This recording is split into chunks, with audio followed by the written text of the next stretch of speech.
Yeah, I didn't see really frustration. I think once he gets out of that inning, bases loaded, when he throws that ball away, puts himself in, a tough spot.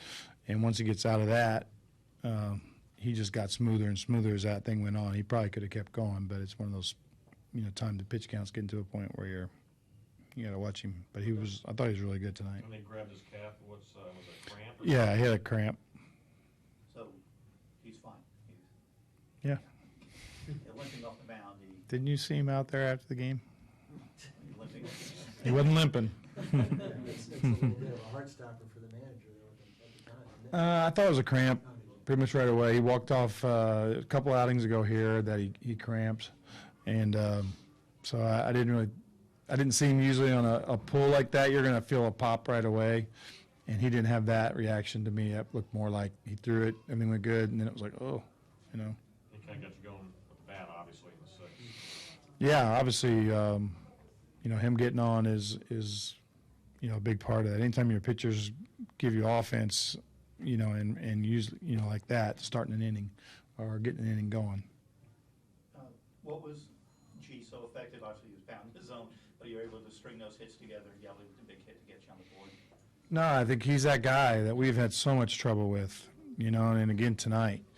Anybody that can change speeds a lot and not in more of a soft tosser pitching backwards on us, we haven't been able to put together a game plan for those guys at this point. I mean, I guess we're going to have to face guys like that, but, in general you don't. You see a lot more power stuff, guys with power arms and things like that. So you don't see as many, but anytime we see him on the radar, it's not necessarily a good feeling. Back to Jose, what was the difference tonight from the last couple of storms? I didn't see a huge difference in his stuff. He looked like he stayed down in the zone more. I didn't see near as many balls. The game in Cincinnati, you see a lot more center cut, belt line balls, and this is the big leagues. They're going to get hit. So tonight, I know they worked on a little bit of something trying to get him more downhill. There's something with his arm, trying to make sure he stayed strong with that front side. And usually that means you're not seeing the ball as good as a hitter. So if he's staying closed longer, it ends up being, more deception. The ball gets on you more as a hitter. So I think that was probably as much as anything that was happening in Cincinnati is that he was just coming open a little bit, leaving balls up and in the middle. You got Jeff Francoeurs on the way, apparently. Yeah. Mike told me, I guess, after the game there. So obviously we'll have to have a move before, tomorrow. What are your plans with him then? How will you use him? Really that spot in the outfield, we were using Andino in the outfield when given each days off.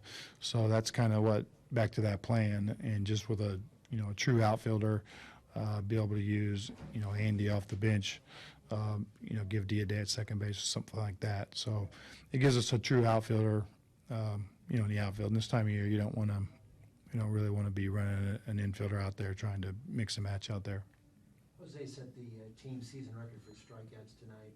There's been a lot of talk all season about him not being all out all the time and kind of picking his spots.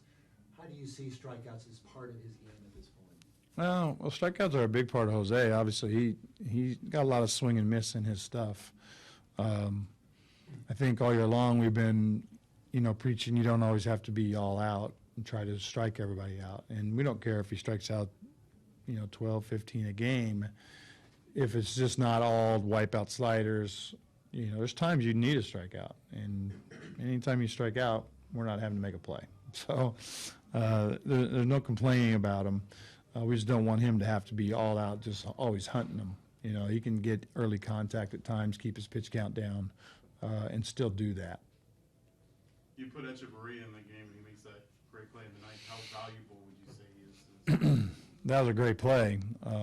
He's had like 2 or 3 of those here, and again, it's nice to see the fans acknowledge, that play. I thought it was and really it ends up being, instead of first and second, nobody out. We get an out there, and it's a huge out. The way it ended up getting to. So obviously a big play, and really the reason Etch is out there is he's our best shortstop as far as defense, and then Miggy over there at first is probably our best defender at first base. So, in that situation, our best defense is on the field. The way the AJ Ramos is performing, I mean, again, extremely well. Are you planning to use him back as a closer, or are you sticking on the setup role? AJ's so valuable to us. I was thinking about it during the game. Getting him back has been huge.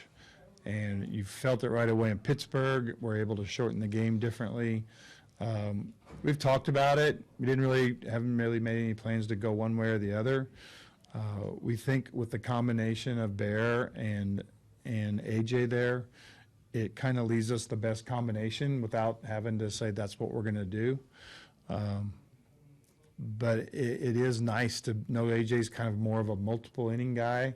This time of year, you talk about maybe having to finish the 7th and go back out for the 8th. Same with Bear Claw. If he's rested, be able to finish the 6th inning and go back out for the 7th. Those guys are so valuable, but AJ's made a huge difference with our club since he's back. You can just feel it. It's just like now you don't have to use claw and hit, every day. If we need to close with AJ, we're not concerned. Last night he would have closed that game. In that 1-0 game, he's warming up. If we get the lead there, we're not going to try to bump somebody else and let him close the game. AJ's going to close the game. So, and AJ and I have talked, and I think that's what's been great about it is how, AJ wants to be a closer, right? But more than that, he wants to win.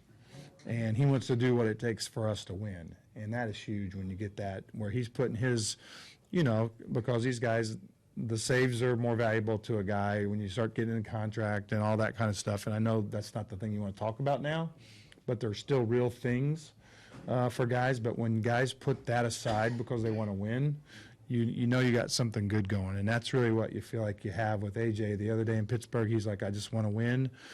We talked about our combination of guys that we have and what's the best usage of them. And right now, it seems like it's the usage that we're doing right now. So does that stay there? I don't know. But it's a great feeling for a manager to know that your players want to win and they're buying into anything that you really want to do and putting their personal stuff aside. With all the injuries and everything you've been through this year, are you surprised that he's reacted this way? No, not at all. We got a lot of good players. And, I think you don't think about injuries from the standpoint, you'd like to have certain guys back, and there's different times you think, what our lineup can be or could be. But that's just not the case for anyone. Injuries happen to everyone. And we've had a little run of them lately, but you can't, throw in the towel. You just got to keep going and find out a way to win a game. And I think that's what we've talked about since spring training. We expect to win every day. And I don't care what lineup we put out there. I don't know who's hurt or who's not. The guys we put on the field are good enough to win a game that day. And that's the way we want to look at it.